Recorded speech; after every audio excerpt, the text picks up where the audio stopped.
Židinį montuosim su Defro Home Impulse SM kapsulė. Čia yra specialios rankenos.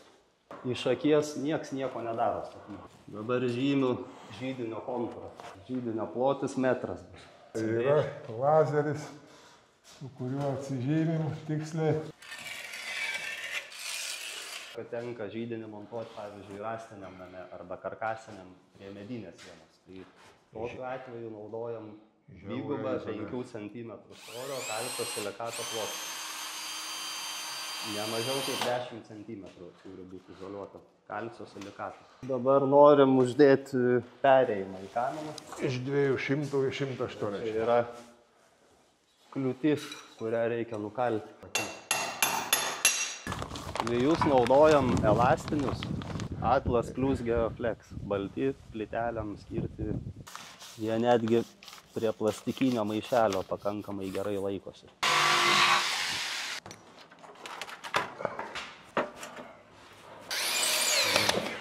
Dabar pjausiu skylę oro tiekimui į kapsulę.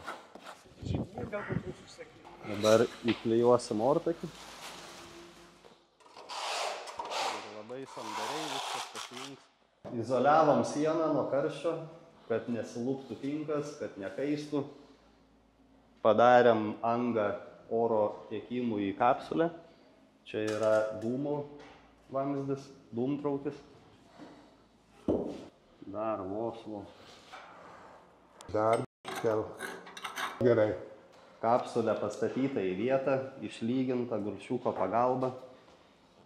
Šiek tiek pakelta nuo grindų.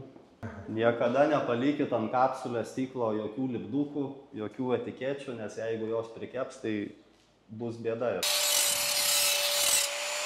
Vamzdį atpjovėm pagal reikiamą ilgį, o išardysim alkūnę, viską sujungsim ir galima kūrenti. Dabar pajungsim oro tiekimą į degimo kamerą, aliuminio ortakio pagalba.